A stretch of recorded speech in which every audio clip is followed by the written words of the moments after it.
Good evening, ladies and gentlemen. Welcome to the mobile this week, Tim Kylo broadcast booth. We are here on CSN to bring you playoff soccer. It is game one of the district round for the Cadets. CBC versus the Mustangs of Marquette. Proud to be bringing you this game on CSN. My name is Tom Eichwald. I'll be bringing you the game. And alongside me, as usual, Mr. Tim Morris. Tim, nice to have you. It's all down to this game. That is the shortest summary of a game you will ever hear, folks. Tim, very few with words. You wonder why we give him a microphone. So, we are underway. CBC is in the white. They are considered the home team tonight based on seeding. They're moving left to right across your screen. And Marquette, white shorts, navy blue tops, will be moving right to left. Now, we missed the starting lineups here, so I'll do these real quick. For Marquette, in goal, Sam Griskowskis, and in front of him, Devin Aney, Justin Ernst, C.J. Waldner, Ian Barger, Tyler Gelman, A.J. Rudolph, Will Diedrich, Tyler Siley, and Enrico Stazzone and Cameron Connor. For CBC, John Huber in goal. And in front of him, Ryan Gertison, Ryan Oberle, Pat Alsmeyer, A.J. Palazzolo, Brendan Hennessy, Nick Dempster, Max Steffen, Sam Leech, Jack Edwards, and Simon Larson. So as we get set here, CBC certainly coming in on a good run of form.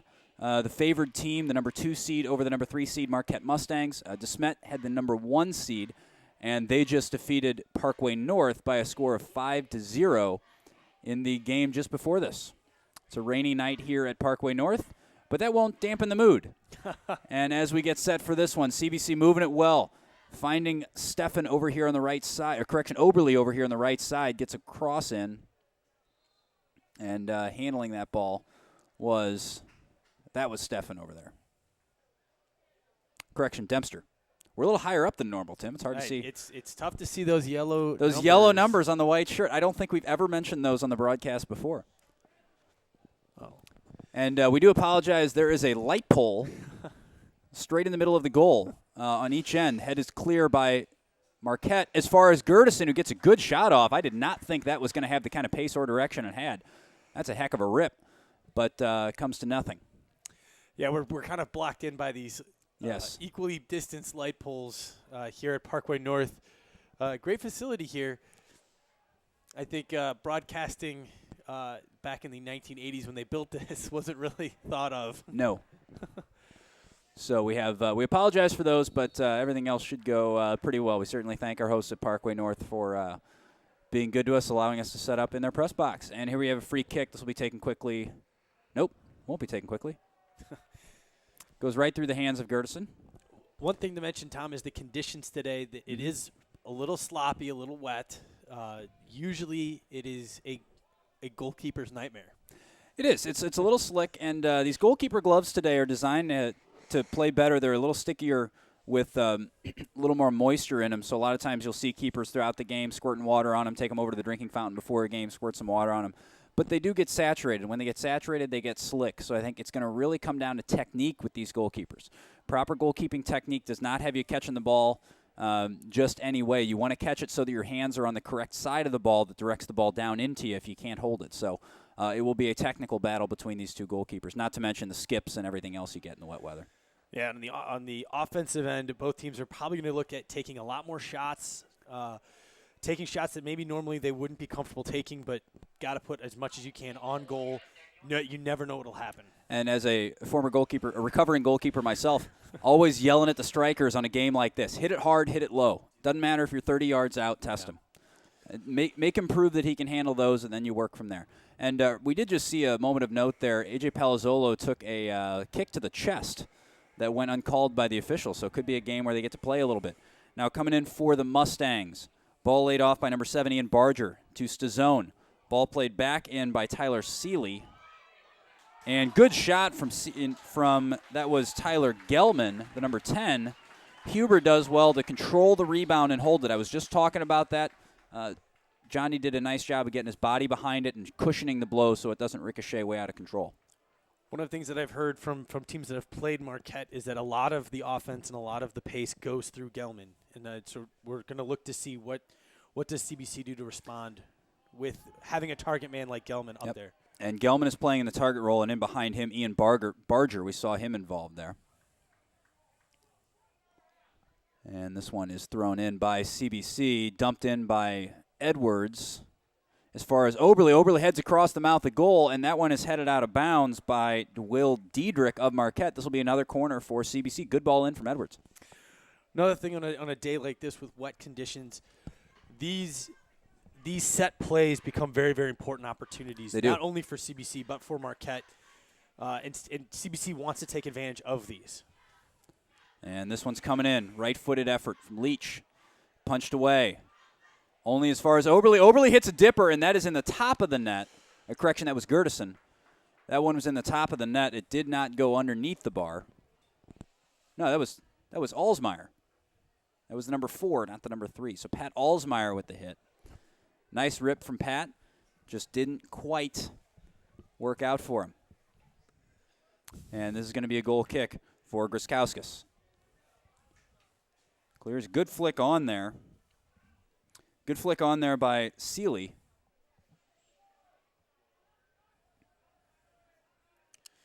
And here is Alsmeyer. Oh, handful of shit there. Barger doing some barging there. And here's Oberle. Plays it into Gertison.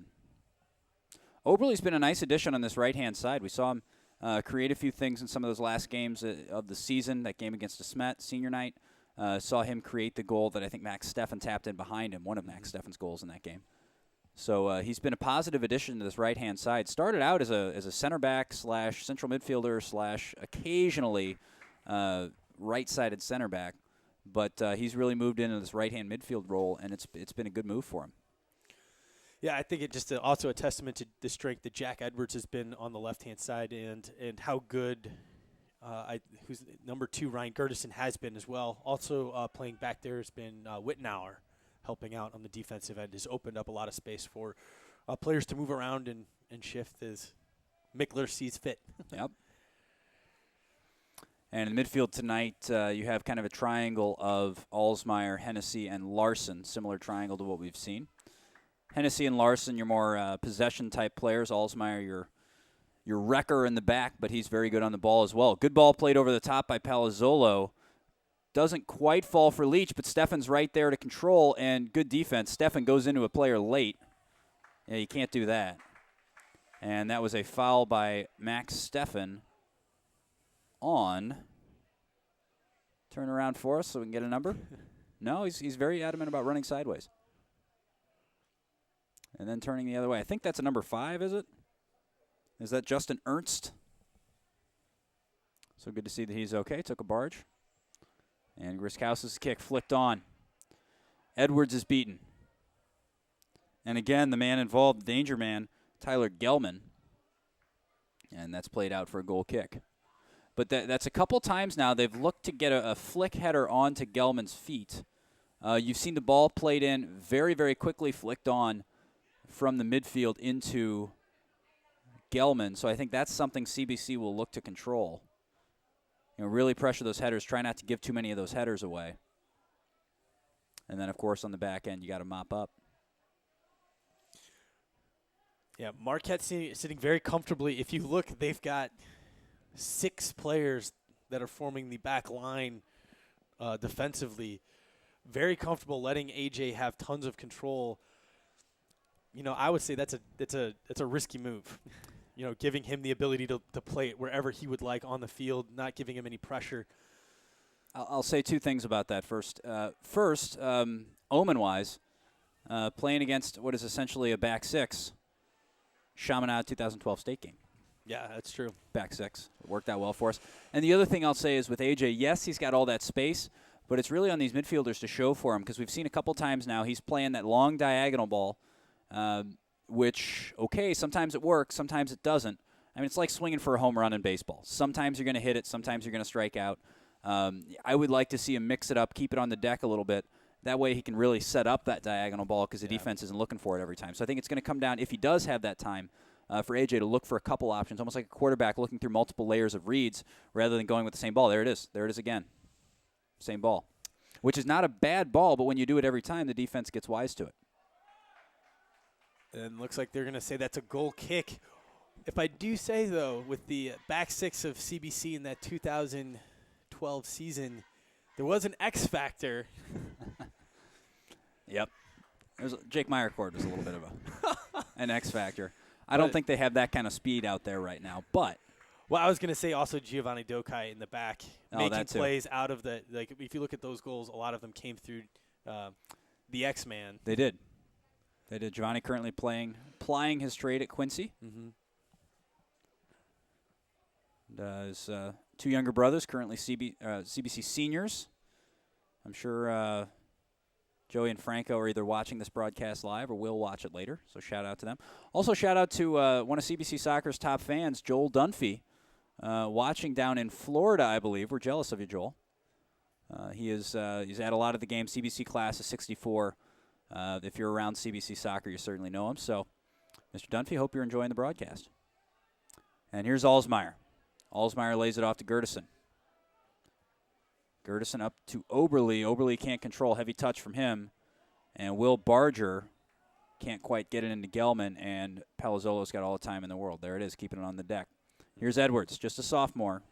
Really, really phenomenal player in what we've seen so far this year. Kind of fakes the back heel, keeps it going. He's still got possession. He's got options in the middle. He's got Stefan in the middle, and far post is Oberle. Ball in behind Oberle. Can Ryan Oberle win this one back? He cannot, but it's going to come right back in from Ryan Gerdeson. Good tackle there from Rico Stazzone.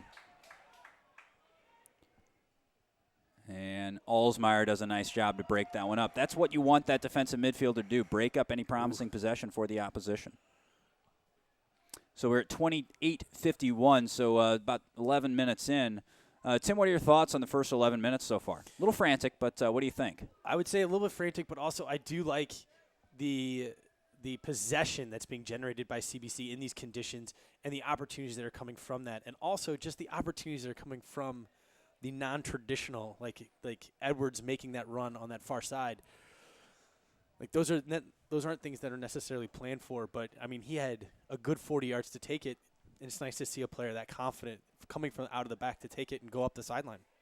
And in a game like this where you have a favored team in CBC and a team who's kind of the underdog here in Marquette, as we all know, the longer it stays tied, the longer it stays 0-0, you really have a lot of belief that gets built up in that underdog, so to speak, and absolutely anything can happen. If you are CBC, really important you get on the score sheet early. We saw DeSmet do it against Parkway North earlier.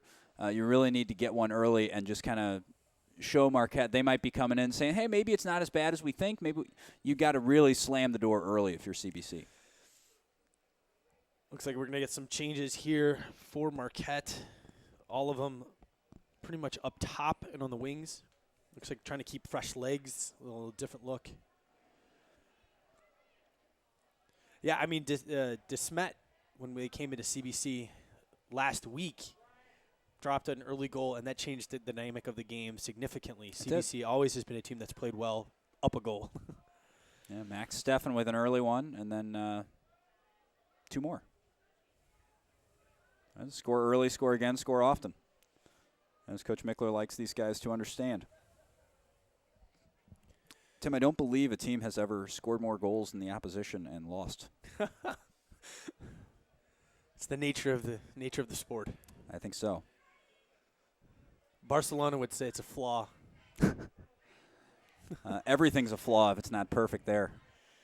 I think they want time of possession and number of completed passes to also be included in the score. Yes, but I think players get paid bonuses by number of passes. But here's the deal with Barcelona. We talk a lot about the beautiful football they play, the way they let the ball do the work. They are right up there with anybody else in terms of number of kilometers run by their players. Oh, yeah. Their players run harder, work harder than I think they get credit for. I think their pressing is really outstanding. Their movement off the ball is really, really good. So back to this game, though. And that ball's played in by Stefan too far ahead of everybody. And we are going to get a goal kick. That's Dempster over there on that left-hand side. Hennessy was also making the run. Again, Oberle on the right, Sam Leech in the middle alongside Stefan. You're going to see them kind of splitting a little bit. They're not going to play level very often. One of them is going to be a little forward. One of them is going to be a little bit deeper. We mentioned the midfield triangle and the back three of Palazzolo in the middle, Gerdeson on his right, Edwards on his left. And Griskauskas is going to take his time here. Rain still coming down here at Parkway North. Again, if you're just joining us, CBC versus Marquette. First game of district for both of these teams. The winner of this game will advance to play De Smet in the district final on Thursday evening. Believe that game is at 6 o'clock, but you're going to have to double-check that. I'm getting nods from our producer, Randy Gardner.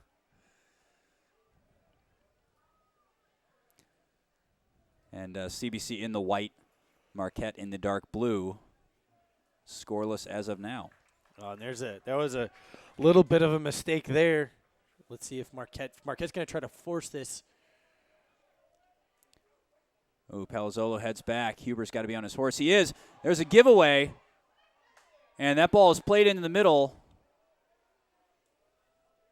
This ball's still bouncing around. Hennessy's able to head it out.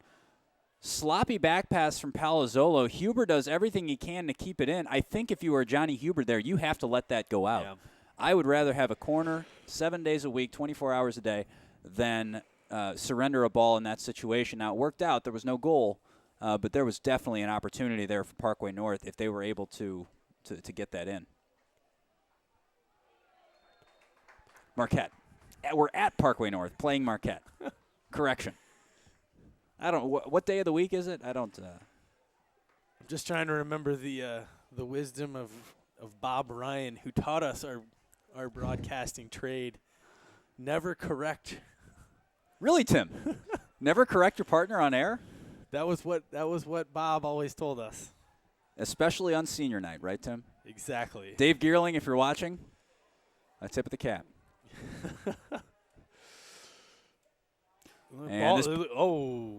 There was some opportunity there. Nicely done by A.J. Palazzolo to get that away. I think what we're seeing right now, Tim, it looks like Marquette's using some unconventional formations going forward. Mm-hmm. And I think right now the CBC backs and midfielders are having a hard time exactly picking out who's marking whom.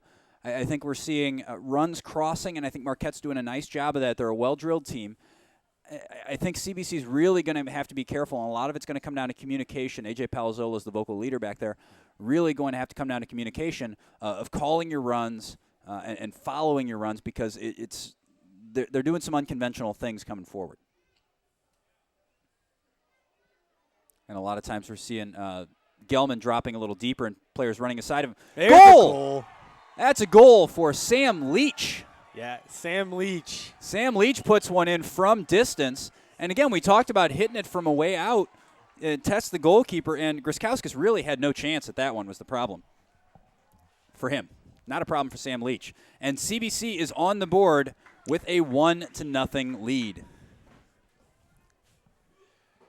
We talked about getting an early goal. You cannot give Sam Leech, when he received that around the 30-yard line on the football field, he saw the space that he was getting, the fact that he was able to settle the ball down to a nice little hop. You know that he's going to take that. Every time. Absolutely every time. And he should. And Griskauskas, it almost looked like he was, I don't know if he was expecting that hard a shot. Almost looked like he was maybe a little slow on the dive. But even if he was lightning quick on that one, I don't think he's saving it. It had power, it had placement, it had everything you want in a shot. And it's a well-taken goal from Sam Leech. So right now he is the difference. Cadets up 1-0 over the Mustangs of Marquette. And here's the throw-in specialist for Marquette is number 8, Mike Walsh, one of the substitutes who came in. He's taken every one over on this side. Marquette earns the corner. I think this is their first corner of the night. It is. And over to take it looks like Devin Aney, number 3. He's going to take it with the right foot. It's either going to be driven or an in-swinger. Marquette's starting very high in a cluster here, so CBC is really going to have to be careful with who picks up whom. This ball played in, and good pickups there from the CBC defense. I only saw one open man, and he was outside the 18. So nice job by the Cadets of getting organized and staying in their zones. Now Steffen cuts outside, finds Oberle, and that's cleared partially at least by Marquette. And Brennan Hennessy guilty of taking down Ian Barger. I don't think Hennessy agrees, but it is what it is. So we're going to get a free kick to Marquette, be taken by Justin Ernst. I think Hennessy was looking for a no call there. Both of them had their hands wrapped up in each other, but it looks like Hennessy got a little bit more of the advantage. And I would say, depending on the official, that's going to go. Well, whoever gets the advantage. Generally, in that situation, who does it go to? It goes to the bigger guy. Yeah. So Huber's going to get a goal kick here. And a few changes for both sides. Marquette's going to make 2. CBC's going to make 2. Adam Wittenauer comes into the game at the left wing. He's going to give Dempster a break. Correction, Dempster is going to come in the middle, and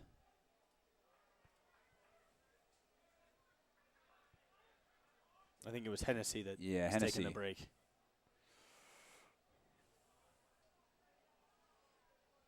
Although I also don't see Simon Larson out there.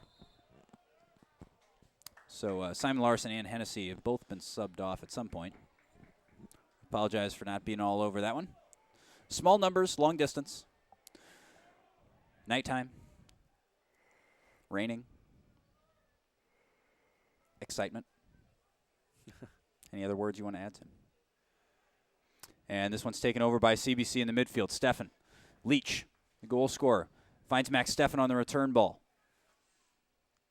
And this one is going to go out off of CBC. I think they might call that a foul, or let's see if the ball goes on the deck. Yep. Yes, it looks like is. They're calling it a foul. That was an aggressive move to try to get the throw in. Didn't see too much of a foul, but he might have had a hand on his, handful of shirt or something that we couldn't see. And this will be taken by Devin Aney. The right foot, not a good one. Finds his teammate, but loses it. Ball falls to Alsmeyer. That was E.J. Verhulst in the game. E.J. Verhulst has come in for Simon Larson. Boy, one thing about this Parkway North press box, it is a lot higher and a little farther away from the field than we're used to, Tim. So but realize it's also warm. It is warm and it is dry. The only thing warmer than the press box is the welcome. They've been very good to us here, so certainly thank our press box crew, hardworking crew of Bo. And there's the cross. Controlled but played off or out off of CBC. And this one's going to go in.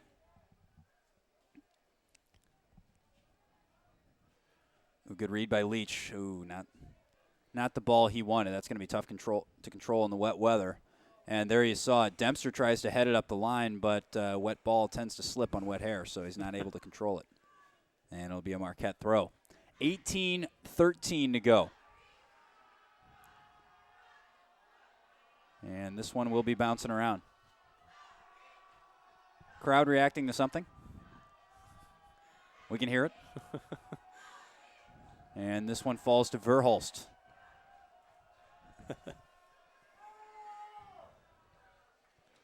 Oh, it's some space here. Steffen hits it with the left. Took a little deflection. And one thing I'm seeing with Griskowskis, he's staying very deep. If you notice where he was, his heels were on the line there.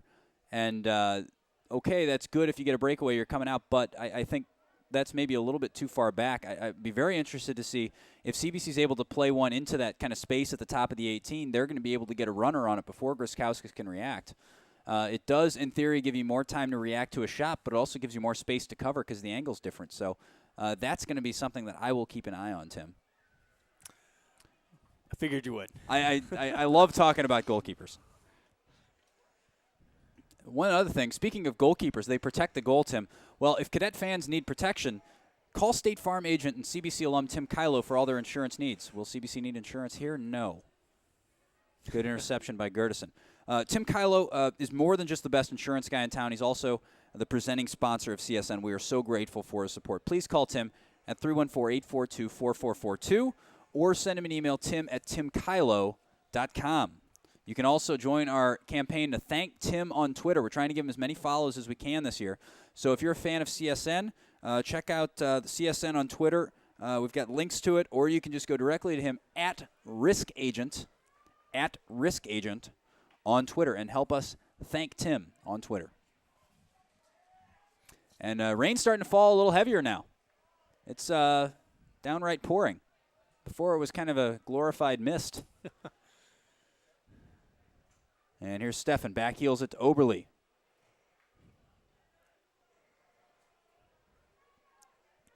And Gelman tries to flick it up to Seeley. Can't quite find him. Did we mention that it's nice to be in a press box? It is. It's very nice to be inside on a day like today. Is the time now to offer a special thanks to our CSN student staff? Yes, we hope our CSN, shout out to our CSN staff watching comfortably at home. Hope you guys are enjoying the game. We have to give the shout out to Mr. Randy Gardner, who has been our producer, our cameraman, our soundboard guy, our technician. Yeah, these kids have a lot going on. Every once in a while, there's that one game. That being said, if there's any CBC students listening who want to get involved in the broadcast, we'd love to have you.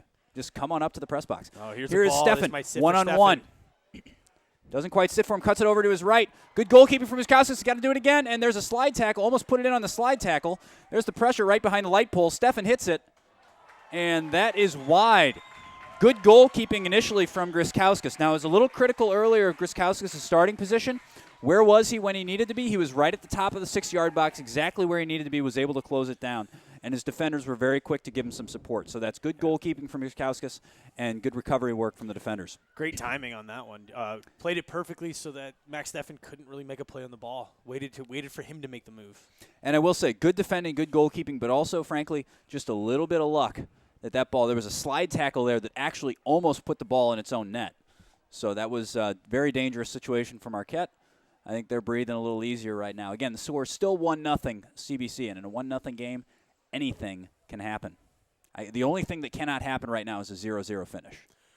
We were also just looking at the radar here up in the box. A lot of green. I would say one thing what's not going to happen is the rain stopping. Probably not.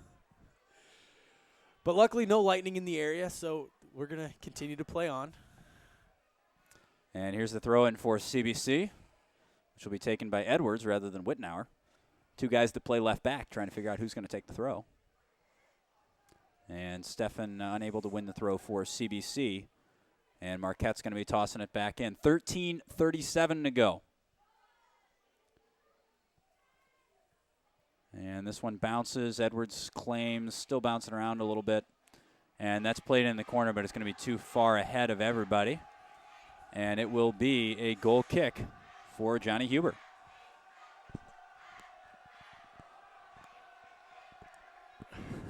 The Marquette cheerleaders getting quite a reaction from the Marquette faithful down there.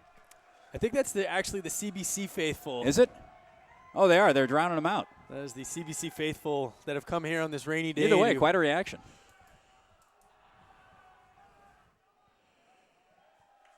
You got to love high school sports. Student sections line up and chant at each other.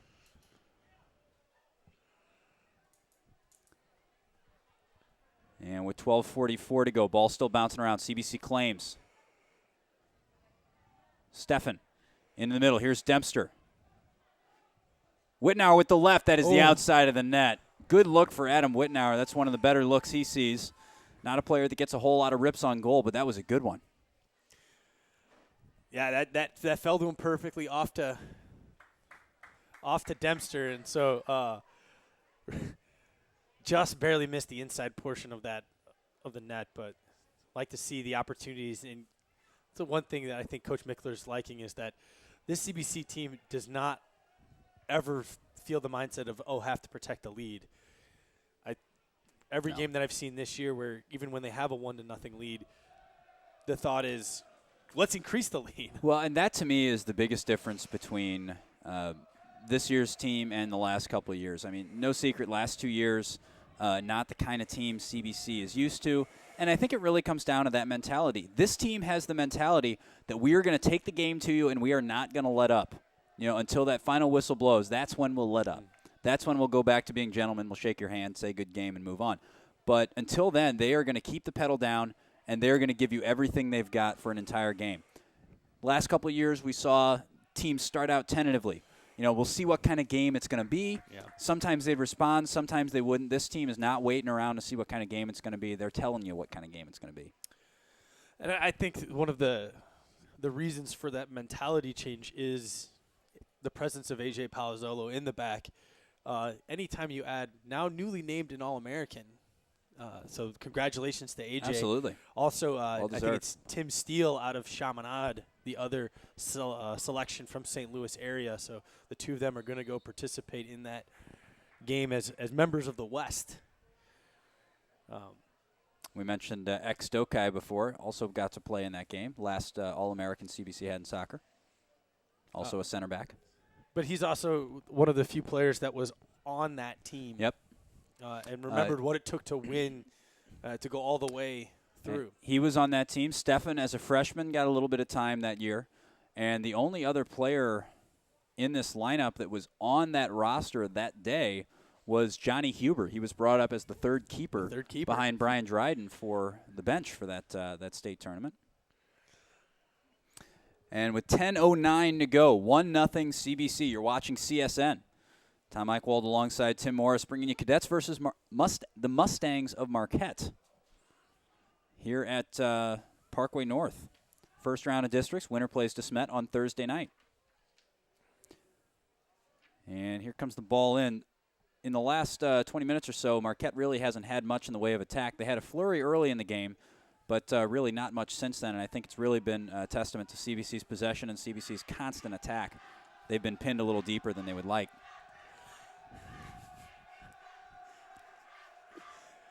No, and that's one of the things that I've noticed about this game is just CBC's commitment to possessing the ball and always trying to win back possession consistently in the midfield, not allowing Marquette to build up consistently. Right here, Max Steffen again pressures it, looking for Dempster. And Dempster's man slipped there, and he gets called for the foul. He's not happy with that. The defender there was Justin Ernst. Now, I know we're not all thinking about outdoor barbecues right now because it's rainy, it's a little chilly, it's almost November. But if you haven't had a barbecue in a while, or even indoor parties that require food, you need to visit our friends at Kenrick's Meats and Catering. Steaks, roasts, burgers, brats, delicious deli trays. The folks at Kenrick's have it all. Dry rubs and dipping sauces, too. Stop in and see Joe the Butcher and his crew for the best cuts around. They're sure to chop you up something special. Check them out in South County on Weber Road or visit them online at www.kenricks.com. You can also give them a call, 314-631-2440, and go see our friends at Kenrick's. Boy, indoor hot food actually sounds pretty good right now.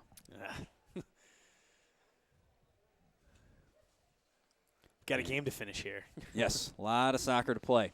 And at a 1-0 game, again, as we said, anything can happen. And this one's going to go out for a Marquette throw. Another aspect of playing in the rain, the throw-ins are a little harder to gauge. At least the goalies get gloves. Still bouncing around. Wittenauer claims. Here's Steffen. Cuts back. That was well read by Cezone. Steals it. And now Gertison says Jack Edwards gets to go forward with the ball, so am I. And Steffen, actually Steffen was fouled. You saw Steffen frustrated like he got called for the foul. He was thinking he got called for it. Then the referee points, and all of a sudden it's a good call. Here's Leech. Leech, the lone goal scorer in this one. The other good chance that CBC's had fell to Steffen. Here's Leech. Good run. He's got Dempster in the middle, and Dempster skies one. That's all the way on the track. You know he wants that one right back. Oh, he does. Now, to be said, it was good defending. Your defender was right on top of him, not giving him a whole lot of space, but I think Dempster will at least look to put that one on net. That one's close enough that unless you hit the goalkeeper, he's not saving it. That was a fantastic little sort of one-touch play that Sam Leach did with the winger on this side. I think it was Oberle. Fantastic little 1-2 play, opened him up, and he was able to just sort of run onto that, look up, and find the foot of Dempster very easily. And Oberle crosses it in. Good cross, just nobody there. It was an excellent cross, in fact, to the back post. Too bad nobody read it. And we are under 7 minutes to go, 6.5 to be exact. On a little bit chilly and a lot of bit rainy night here at Parkway North. And Griskauskas is going to give this a rip with the left. That's a good one. The way to midfield, flicked on by Verhulst, who's in the kind of attacking midfield role that we saw Larson in, although he's kind of switching off with Leech.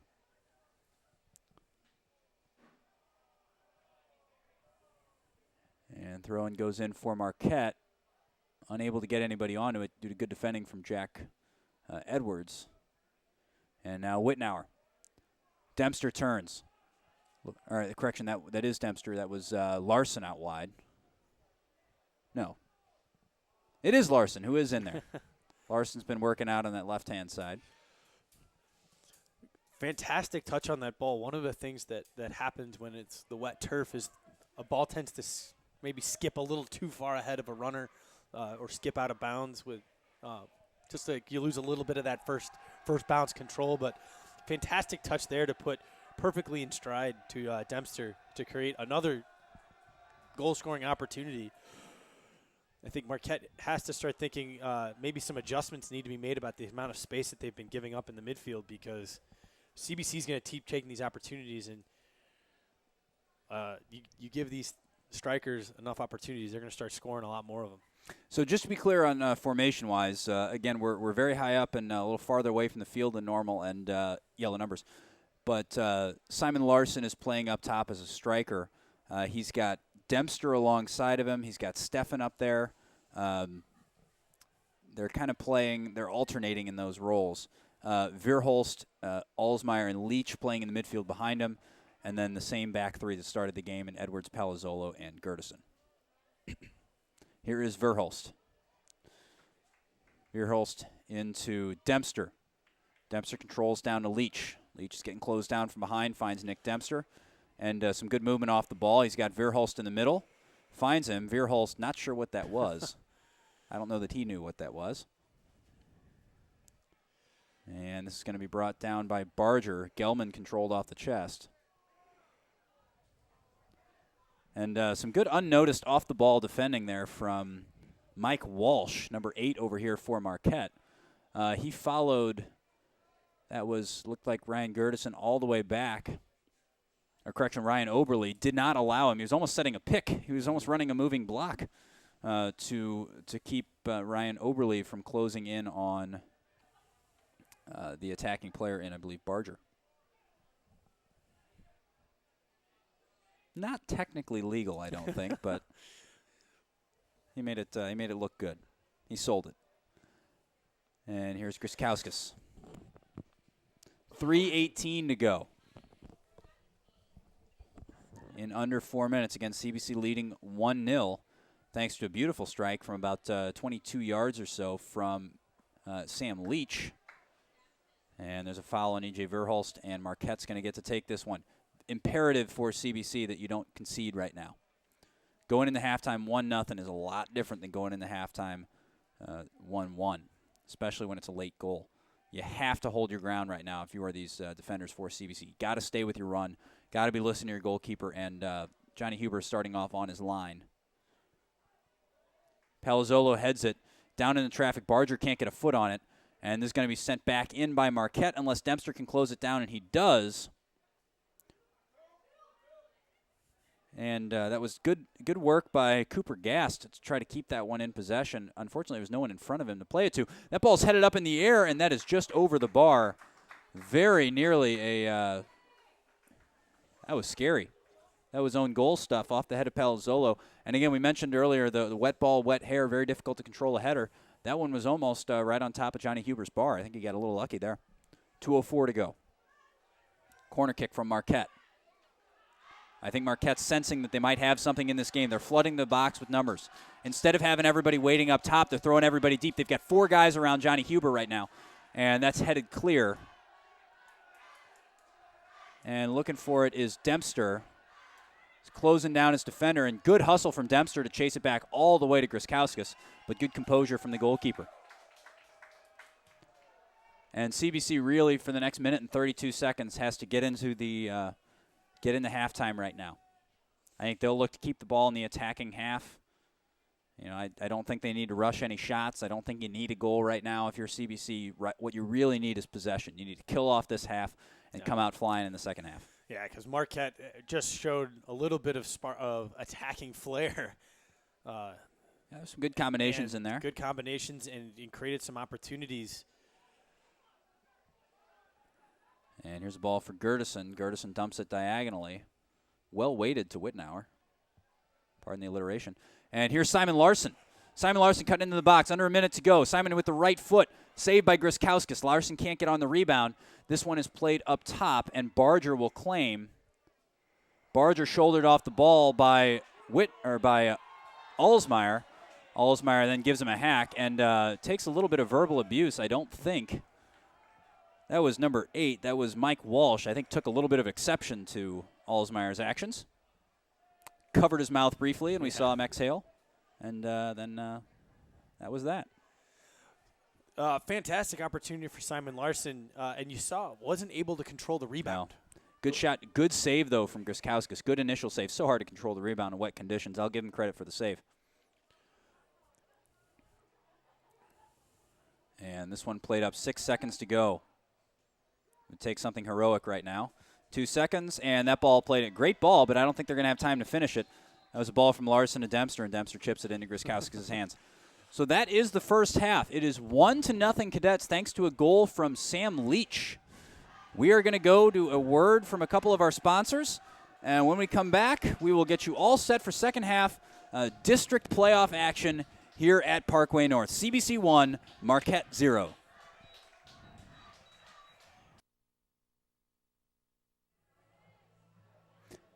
And welcome back to the mobile Tim Kylo broadcast booth here on CSN. We have second half action for you here between CBC and Marquette. The Cadets lead 1-0. The Cadets are wearing the white, and Marquette is wearing the dark blue.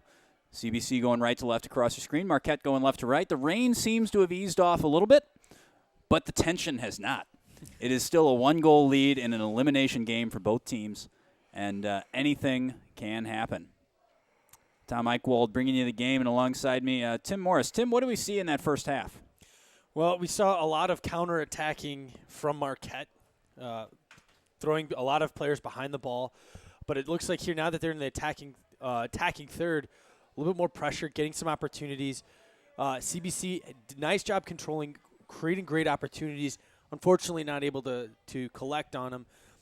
But we did see a fantastic goal from Sam Leech to give the CBC fans their much-needed 1-0 lead. So if you're coming into the second half, we do this kind of for every game. Halftime adjustments.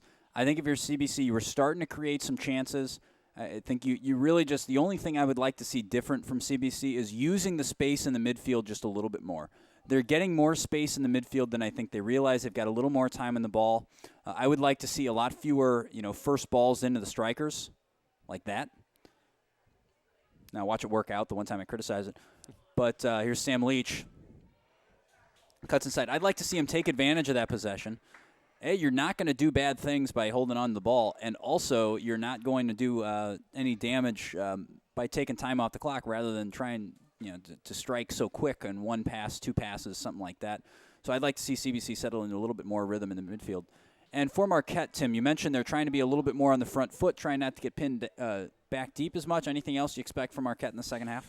Just a little bit, probably a little bit more composure from their outlet passes. They've made a lot of mistakes at giving the ball right back to CBC. Their defensive line not hitting to the feet the midfielders and allowing them to keep maintaining and increase possession. For example, there was just a turnover where a simply played ball to the outside went right out of bounds, turning it over for CBC. Those sort of mistakes have to stop if you're going to try to get yourself back in this game. And here is CBC Hennessy. Can't find Leach to feet. And Stazone claims. And this ball gets dumped in looking for Gelman, but it's going to sail out of bounds. And it will be a CBC throw going out. Now, one thing I've also noticed, a few of those passes that normally would be able to be run down but seem to go out of bounds. I'm wondering about the size of the pitch here. But yeah, we were talking about it before, and it almost seems like the soccer field is a little narrower than you see at CBC. There's not a whole lot of room in between the end of the football line and or the edge of the football line and the soccer line. Usually, I think we're used to a little bit more. Could be wrong on that, but might be maybe just a little bit narrower field. Of course, that's one of the beauties of soccer. The field dimensions are not actually strictly kept. there is a huge range. I think within the realm of the rules, you could actually have a square field. I believe if you're on the real small end in length and the real wide end in width, you could have a square soccer field. So there's a lot of variation in soccer fields. I mean, just one example that I even noticed is the fact that the goals are not sitting on the back end line of the end zone. That's true. I hadn't even really noticed that. And that one's out of bounds, and it'll be a CBC throw. Now, one of the things to look for, if you can see this on the shot, is look at all the space some of these CBC midfielders have. Right now you got to throw. Brendan Hennessy has no Marquette player within 25 yards of him. The closest person is the ref.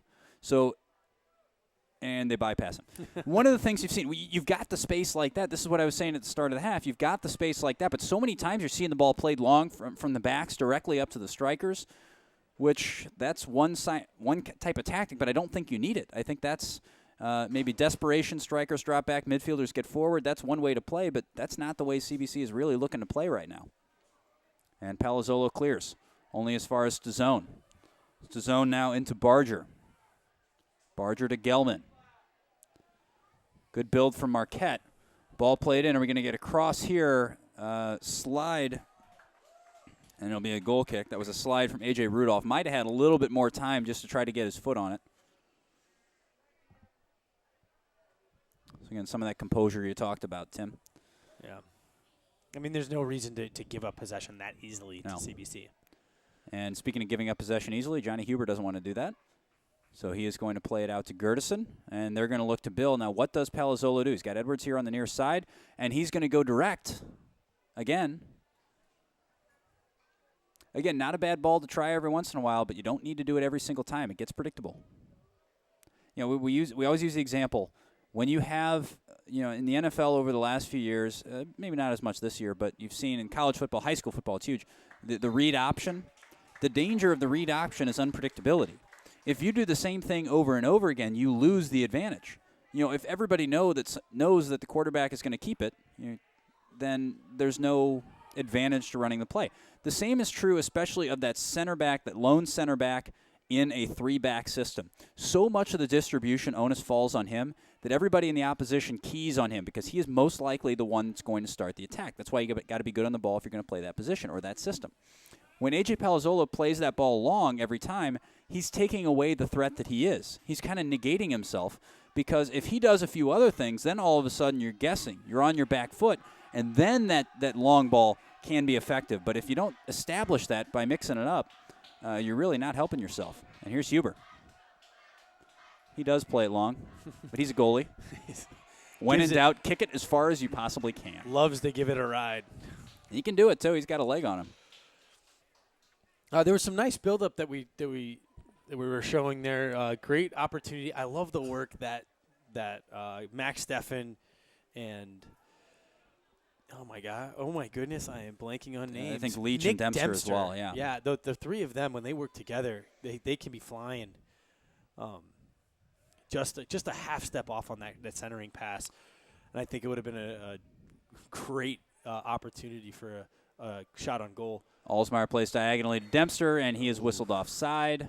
Certainly a close one. He might have been a yard or so offside, so we'll give the assistant referee the benefit of the doubt on that one.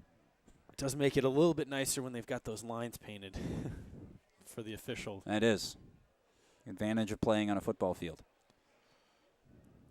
And here's the free kick going out for Marquette. Marquette has a few players warming up on the sideline. CBC does not. We've seen Marquette probably use a few more substitutions than CBC. Don't think it's been a huge difference, but haven't seen a ton for the Cadets. And this one's going to go out of bounds for a Marquette throw. 32-17 to go.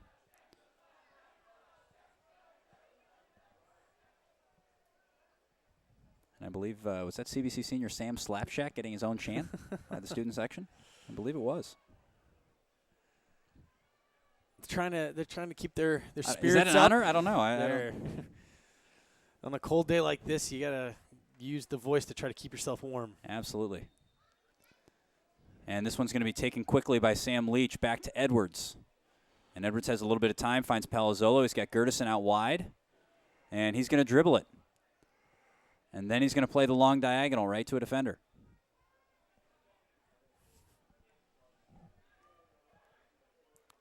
And Edwards, good touch right there. Jack Edwards only a sophomore, and here's Stefan. Ooh, that's a potentially goal-saving tackle from Justin Ernst. Just to finish, I don't know if you noticed this. There was a very, very slight touch by Jack Edwards there that was so well composed. He was running so fast, and to be able to run fast and then take a really soft touch, that shows so much composure from the young man. That's why everybody's so excited about him. Not just his defensive ability, not just his speed, but the fact he can be coming into a ball that hard and cushion it that softly when he needs to. Now, folks, when you need an attorney, you want someone you can count on to protect your legal rights. And the attorneys at Milliken Wright are here for you. Brian Milliken and CBC grad Chris Wright have fiercely represented the injured and accused in civil and criminal cases in the St. Louis metropolitan area for more than 15 years. Call Brian and Chris at 314-621-0622 or find Milliken Wright online at www.millikenwright.com. And Milliken Wright will fight for you. Here's the throw for Marquette. Looking to dump it in. And that one is cleared out by Simon Larson. Going against his numerical opposite. Yeah, you got to love the 21s duking it out. Rico Stazones, Simon Larson. And there's the ball thrown in. Again, we apologize. You're getting a little bit of telephone or a light pole in the camera feed. There's nothing we can do about that. The light poles here are positioned in front of the press box, so we apologize for that. But there it is, and you also got a little bit of window frame. We got the works tonight. And here's the throw. Flicked on by Gertison. Dangerously kept alive by Palazzolo. Somebody's got to boot this, and Dempster's happy to oblige. And it actually goes off of a Marquette player. So, twofer. He gets the clearance and the throw-in. A little bit of time to control. And, of course, got a little gamesmanship. C.J. Waldner just lets it roll out of the right side of his hand so it rolls onto the track instead of rolling right to Dempster. And you can see Dempster just kind of sigh when he saw what was going to be asked of him. Huge effort. And here is Palazzolo trying to go diagonal again. He really needs to compose himself, I think. I love so much of what AJ does, and he's such a good player. He's looking over to the bench. Yeah, he's feeling the eyes of Coach Mickler. Coach Mickler doesn't have to say to AJ when he makes a mistake, nope. But he looks at him as he's watching the game. And here's Hennessy. Looking to turn. Now here's some good use of space in the midfield. Alsmeyer looks to cut inside. Good work by Stazone. I like what I've seen from Rico. He has been nicely controlling the middle of the park there. Certainly a shirt tug from Barger. And gets away with it. And substitution for Marquette. Making way will be Devin Aney. Coming on as a player with a very small number and very far away. But green shoes. So once we know his number, it'll be easy to tell him. I want to say is that a 19, Anthony Benet? No, that's an 18, which is not listed on our roster. So the man of mystery. And Huber gives this a boot straight up in the air. Wouldn't want to head that one. Fortunately, both players missed. I think it was an accident that they missed. I think they might have talked to each other. Hey, let's miss this one. We'll take our chances on the second ball. Yeah, that's a hard challenge there from Justin Ernst. Yeah, and that's from behind, too. Yep. Looks like he's going to get a little bit of a warning from the official. Hate to say it, but a little bit two-footed, too. Palazzolo plays it diagonally. Stefan trying to flick the header, and that goes by the near post. Griskowskis, I think, had it covered, though. And what I said earlier about Griskowskis starting on the line, his starting position has gotten better. He was about 3 yards off his line there. Gave him a chance to cover that post. So that's good to see. Yeah, and he had that nicely covered. He did. Good read. I almost want to see maybe the opportunity, instead of trying to play it on the head, to control that, get it onto the feet. There was a lot of space there for Max Stefan. Well, but then again, he is flying down the field. Again, there was a lot of space. You didn't have to play that ball. You didn't have to play the aerial ball either. Here is Dempster A little bit heavy on the touch. He somehow keeps possession, plays it with the left. Here's Steffen. Can't get the cross off, but it is going to be a corner kick for CBC. Yeah. That one came off of Justin Ernst. So the Cadets are going to get a corner. Sam Leech is going to go over and give this a wallop with the right foot. And the Cadets are going to stack it up in the box. Last man back right now is Jack Edwards. Good speedy defender. That's who you want there. He's just inside of midfield. And this ball comes in. Flicked on by Marquette. I don't think that was where he wanted to head it. And played back for Alsmeyer. And dumped ahead looking for Ryan Oberle, but Oberle can't get on the end of that. He's got some speed, but you need a lot more speed than that. You need a teleporter to get to that one. And last I checked, we don't have those yet. I don't think that was one of the things promised in Back to the Future, but regardless. And Griskowskis' kick. Right about to midfield. Still bouncing around. Leech looks to play in one time. Didn't need to. And here's Edwards. Look at this huge space in the middle of the field that no Cadets. Okay, finally, Brendan Hennessy's there. You had that huge space where if you're accelerating as a midfielder, if you're accelerating into that big open space in the middle of the field, all of a sudden you have a lot more options as a team. But I think they were a little bit slow to fill that space. Edwards cuts back. Ooh. And left-footed effort from, is that Ryan Oberle? No, that is Ryan Oberle. Good run from Ryan, just unable to get it on the right side of the post. Fantastic job. It seemed like Jack was just running past the Marquette defenders. Just, all right, I'll take the space. What do I do with this now? Yes. And was able to flick it in, and Oberle made a great run across the box. Nearly got it. Might have been covered by Griskowskis. I think his positioning was good there, but still, those are dangerous opportunities when a defender is able to, or a primary defensive player is able to take all that space, allowing more attackers into the box. And with 24 and a half minutes to go, CBC on the front foot. Leech crosses it in looking for Steffen. Steffen gets a head on it. I think it might have come off the back of his defender, and Griskowskis gathers gratefully.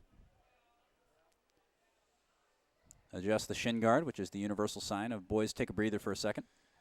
Or I ran out of tape.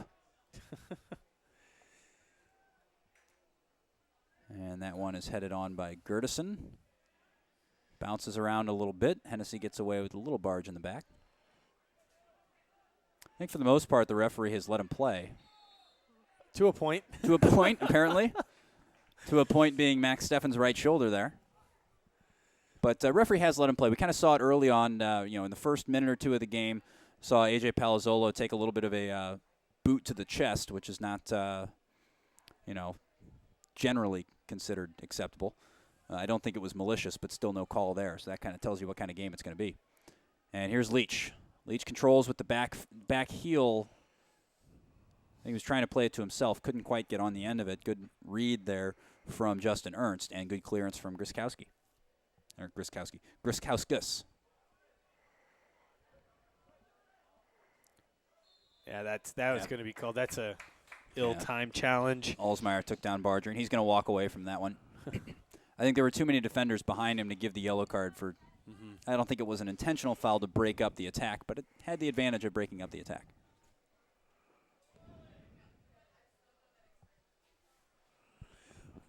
And we're watching on the Jumbotron here. This is awesome, by the way. Parkway North Jumbotron. They're posting the score update from the World Series. 1-1. Yeah, for all the CBC fans that'll come in on Thursday, it's going to be a nice treat to have this sort of a different level of entertainment that we're not used to at high school facilities. Really fantastic facility that has this Jumbotron. Really kind of adds something really, really cool. It does. So that's some promotional videos with some drone footage. Here is Dempster. Beautiful run to cut inside. Not as good the second time around. But again, Rico Stazzone doing a nice job of getting back. And Stazzone throws a shoulder into Dempster. Good physical battle going on there. Both sets of fans should be applauding that one. That's what you want to see on the field. Two players going at it, not giving up. It's the playoffs, Tim. It's the playoffs. Yes, we are talking about the playoffs. Now, cadet fans, if you're watching the game, maybe you know a grade school student who might want to be a future cadet, hopefully being inspired by playoff soccer, please encourage that young man to pay us a visit and experience CBC for himself. Call Melissa Ryan at 314-985-6095 to schedule a tour of CBC or an 8th grade shadow visit. That's 314-985-6095. Spend a day with us and experience what CBC is all about. Who knows? You could very well be, following one of these varsity stars around.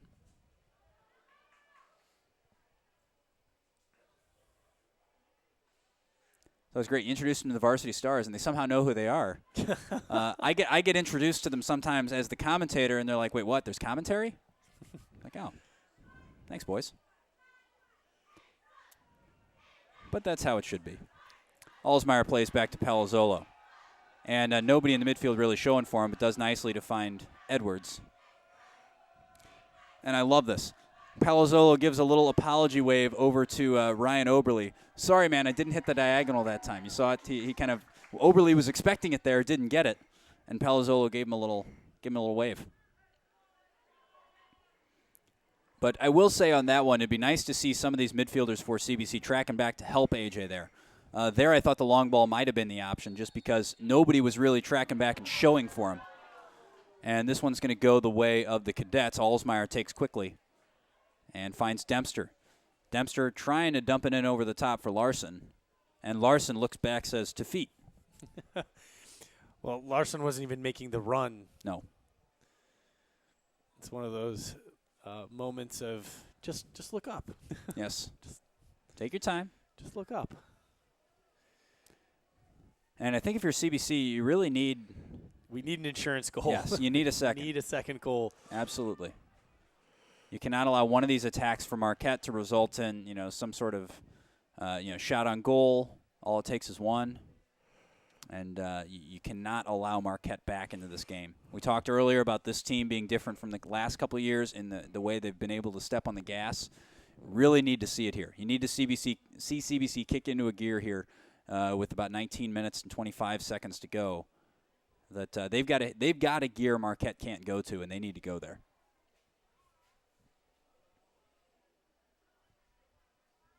Think there's another goal in the game, Tim? I think so. I think so too. CBC has been generating plenty of chances. Just needs to take the opportunity. Yeah. Ball needs to go in the net. Hit the outside of the net a couple times. Which I'm sure there's some future lawyer out there saying, you can make the case. It hit the net, so maybe it should count. Lawyer, what am I kidding? A philosophy major, probably. Philosophy major. I think I know a few of those who'd be willing to try to make that argument. And here's Edwards. Finds nobody. Steffen tracking back. Here is Verhulst. Now Edwards again. He's got Alsmeyer in the middle. Also Leech. Dumps it long instead. That time he had options in the middle. You talked at halftime about Marquette needing to find a little bit more composure on those outlet passes. I think that they've done a better job of that. I think it's been CBC who's been struggling with that. I mean, I don't mean to beat a dead horse here, but really when you're CBC, possession starts at the back for them. And when they forfeit possession, then they dump that ball into the strikers, they're really forfeiting their chance to get, sustained possession in a game. And I think that's really, really damaging because it's allowing the game to be frantic. It's allowing the game to be a transition game, which only favors Marquette right now.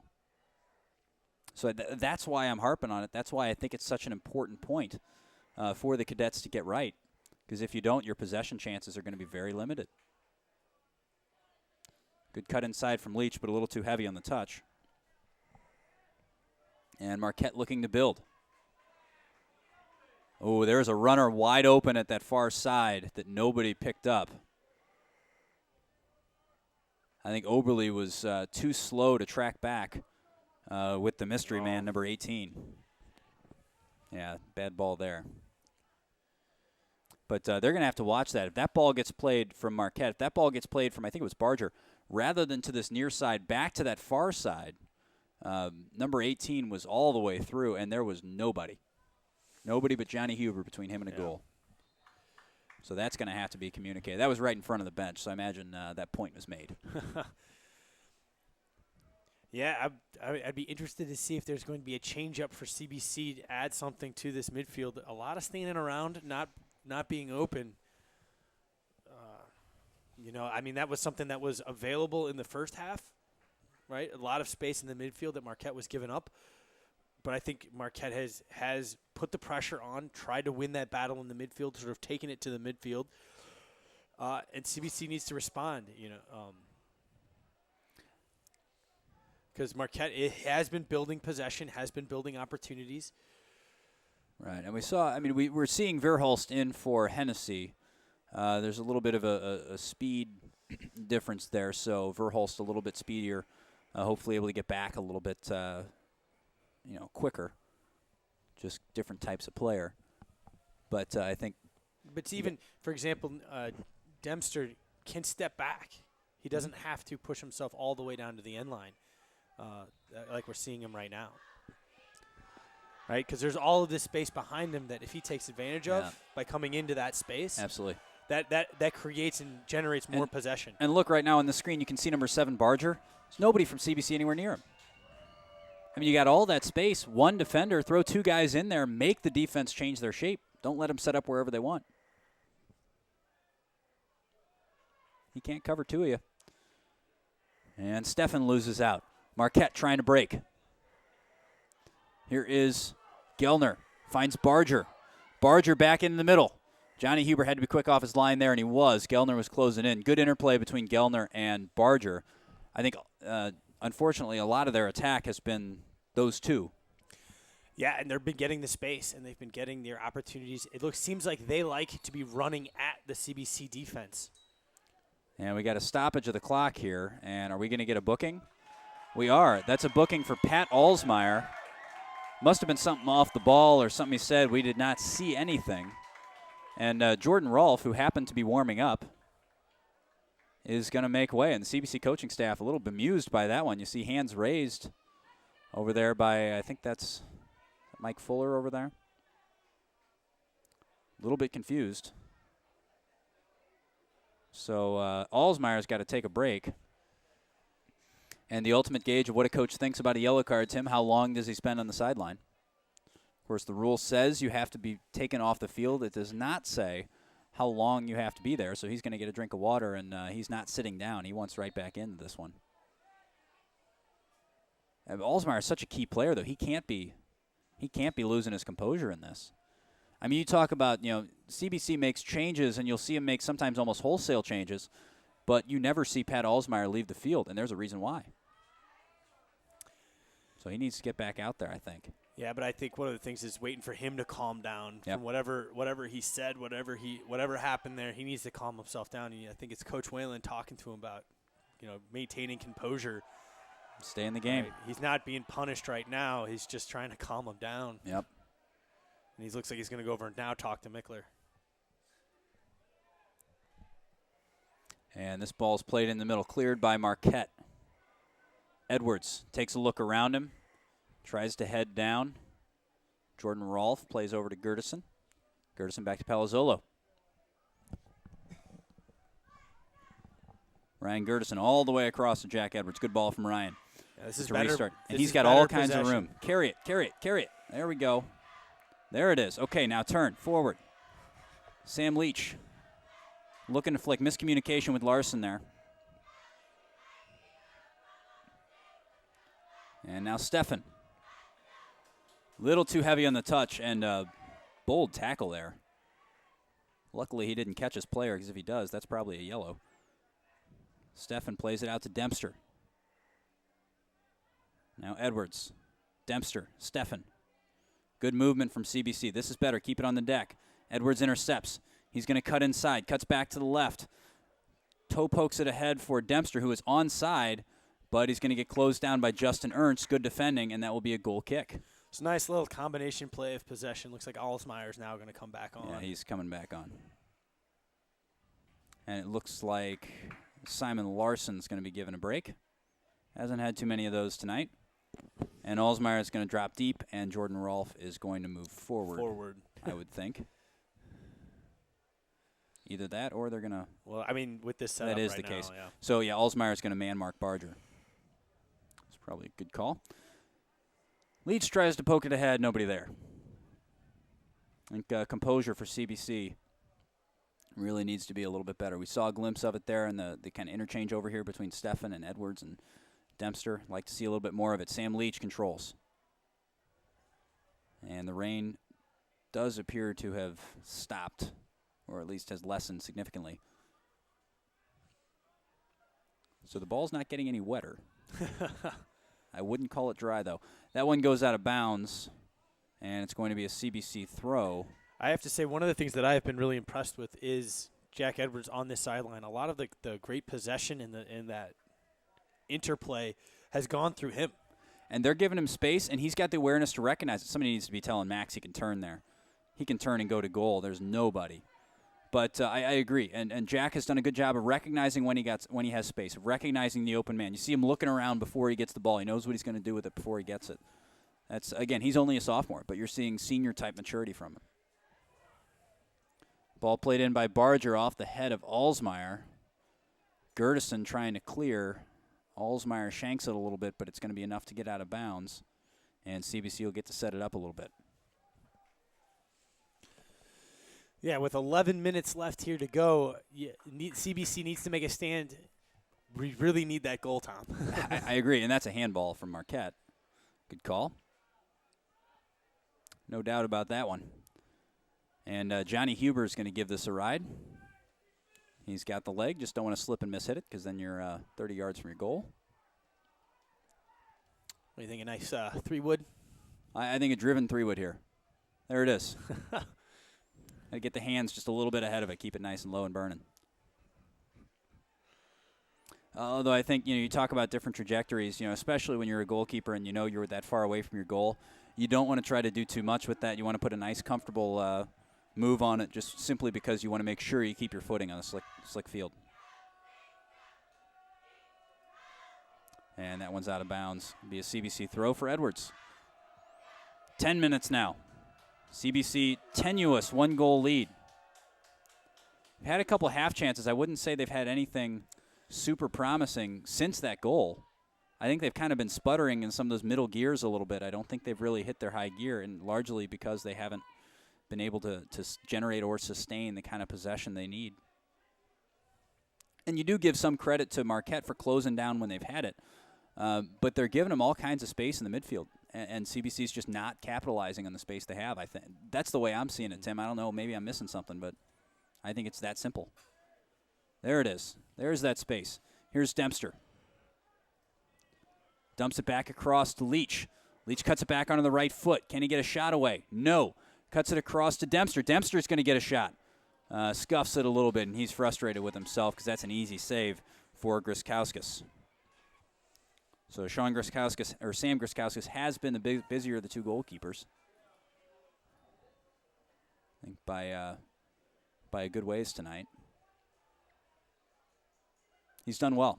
Yeah, he really has done well. It's been great positioning. I mean, you can't sort of knock him for that first goal. No, he was as stunned as we were with the shot, and across the body, sort of. It was in perfect position.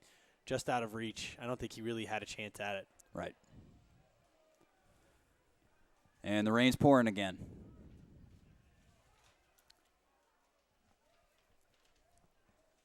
Eight and a half minutes to go. Now, we're talking a lot about the weather. Obviously, summer's gone, folks. Fall is certainly here. The weather's cooling off. Before you know it, it's going to be Christmas. And that means that we are getting ready for the annual CBC auction. Mark your calendars and join us on Saturday, December 5th for an evening of fun with the entire CBC family. For more information or to make a donation, call Linda Knoll at 314-985-6094. Again, that's the CBC auction. Please call Linda Knoll for information or to make a donation, 314-985-6094. And CBC clinging to a 1-goal lead with under 8 to go. The winner of this game has a tie with DeSmet looming on Thursday. CBC did play them last week. Beat them 3-0. 2-0. 2 goals from Max Steffen. Got to be careful. Oh, yes. I don't want to get ahead of ourselves. Still got 7.5 of this one to go. And, I still think Marquette right now believes they can tie this game. They've had the ball in CBC's defensive third for longer periods of time. It's been getting longer and longer as the game goes on. CBC's obviously showing a little bit of, I don't know if it's fatigue or if it's just, a little bit of comfort in the midfield. So I think if you are Marquette, you got to really hang in there. But throwing more people forward means there's more spaces at the back like this. And good recovery defending there. Loses out eventually, but that was Will Diedrich doing some nice work on Max Steffen. Or correction on, yes, it was Max Steffen. And now looking to break on the counter. Spaces are just a little too wide for Marquette right now, but the lead certainly isn't. And that's a foul on Edwards. Maybe a cramp or a little bit of a knock there for Barger. He's a key player. He needs to be firing right now for Marquette. 6:18 to go. Looks like they're just going to throw this towards the box and see if they can create something. And that's dumped in. Well defended by CBC. Barger tries to get a foot on it, and it's going to sail wide, and Johnny Hubert's going to wait for the ball boy on that one. Now, with 5 minutes left to go, Johnny, make sure that your shoelaces are tied. And yes. You might want to, problem with the goalkeeping gloves, you might have to have a defender come over and tie your shoes. I know it takes time right now, but you got it. Safety first is what I always say, especially when you're winning. Now we have a result. So District 3, SLU has defeated Rittner. And it looks like SLU versus Chaminade will be the District 3 final, as most of us thought. And the District 4 final will be DeSmet versus the winner of this one. So that will be on Saturday. We will have that game for you here on CSN, 6 o'clock. Thursday, 6 o'clock Thursday. And then on November 3rd, next week, would be the game between the winner of District 3, that's SLU Chaminade, and the winner of DeSmet and the winner of this game. So DeSmet and either Marquette or CBC. So you talk about a tough road. Doesn't get any tougher. Doesn't get any tougher, and many people wonder what happens with the state, but, it's always sort of been like this. Yes. The district championship has always gone through the DeSmet the past few years, and the next game always goes through SLU or Chaminade. I think a couple years ago they'd moved around where the districts fell, but a couple years ago went through Vianney as well. Throw them into the mix. But right now you have 3 of the top 4 teams in the state. The only one missing is Webster playing in this section. 4 of the top 5 teams. 4 of the top 5. Right, with DeSmet. DeSmet, yeah. But, that's in the St. Louis area. We don't want to take anything away from a Rockhurst or a team out west or in the central part of the state that also has had a very good season. But it is a tough thing to sit there and say, SLU, CBC, DeSmet. But at the same time, you get through that gauntlet. You're able to say, we beat the best in our area. We're ready to beat anybody. That's the mental boost you get. Here's Larson. Now Wittenauer. This ball goes out of bounds. And with 3:43 to go, CBC will get a throw and a substitution. Probably somebody on the complete opposite side of the field just because it takes longer. And that is what it is. So Larson doesn't look like he's moving terribly freely. He gets the hook. And Dempster comes back in. Certainly hope he's okay. 3:22 to go. And that is an offsides against CBC. Marquette will look to take this quickly. They want to dump one in right now. Get this as far up the field as fast as they can. 3:11 now. Certainly not in the last minute of the game, but if you are Marquette, you need chances. You need them soon. Sam Leech looks to clear. A little bit frantic right now. CBC needs to calm down. Now, the spaces in the midfield they would have had earlier are certainly gone now because Marquette will be closing like madmen every time they see a white shirt with a ball. You have to be at this point in the game. Cezone does a nice job. He's been good tonight. Like what I've seen from Rico. Barger goes down. Yeah, it was a nice tackle from Adam Wittenauer. It was. That one goes into the hill. Probably instructed to tackle everything as cleanly as you can. Yes. No set pieces. No set pieces late in the game. Although Marquette seems to just be marching down this sideline. Yeah, 2.5.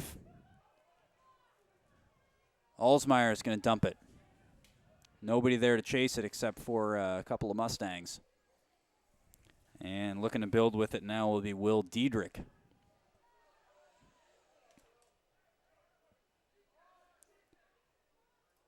And that one is played out. 2 minutes now for Marquette.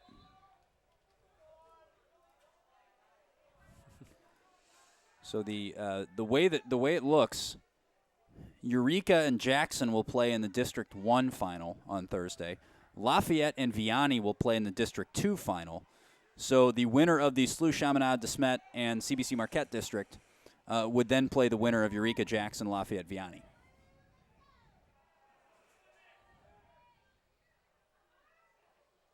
So lots of possibilities, but a minute and a half here and a few possibilities still on the table. Another substitution for CBC. Simon Larson coming back in. Looks like he's going to come in for Wittenauer. Yeah, the guy on the complete opposite side of the field. Nothing you can do. He's over there, sir. I gotta get all the way over there. He's got to get all the way off the field.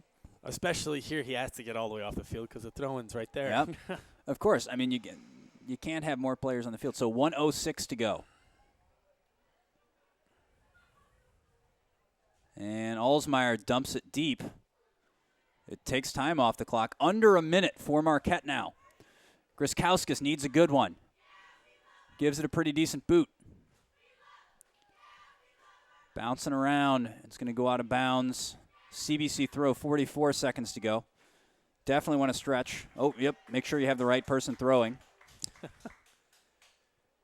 And Verhulst gives it a throw. Apparently he was the right person to. That's the first throw I've ever seen E.J. Verhulst take. Which kind of shows you where things are for CBC. 26 seconds to go. This one not locked up yet. Things are frantic right now, which again only favors Marquette. This ball's bouncing up and down. Rico Stazone gets under it. Jack Edwards is going to give this one a ride. Steffen's going to chase it down. He was onside. Ooh, well, Griskowskis almost caught just outside of his box. 8 seconds now. Barger dumps it in. 3 seconds. And that is going to do it. So last year, the Mustangs ended the Cadets season. Tonight, the Cadets return the favor. It is 1-0, your final score here on CSN. And frantic last few minutes, Tim. What did you think of the game? Oh, I think the conditions led to a little bit of the franticness, a little bit less cleanliness on the passes and the control. Something that if that would change a little bit. I would maybe think that CBC would take advantage of a few more of those opportunities. Other than that, a great game from CBC, a great effort from Marquette to try to create something. Very difficult when you've only got two players that seems to be running all of your offense to, and CBC has consistently been able to shut down those single-person or two-man offenses throughout the season. And the pressure that CBC had generated kept Marquette way too spread out. So you had Barger and you had Geldner, but you really had nobody else within helpful range of them, which was kind of the undoing for the Mustangs tonight. Yep. So the way it plays out again, CBC will take on De Smet in a rematch from last week. Again, CBC the winner there, 2-0. So CBC De Smet will be on Thursday night at 6 o'clock. We will bring you that game here on CSN.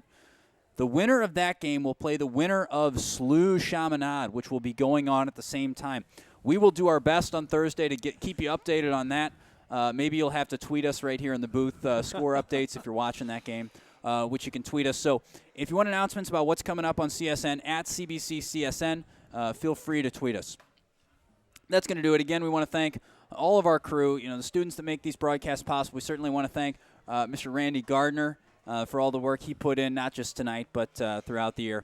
I want to thank all the crew at Parkway North, all the crew of One up here in the press box for the warm welcome they've showed us, and for all of us at CSN.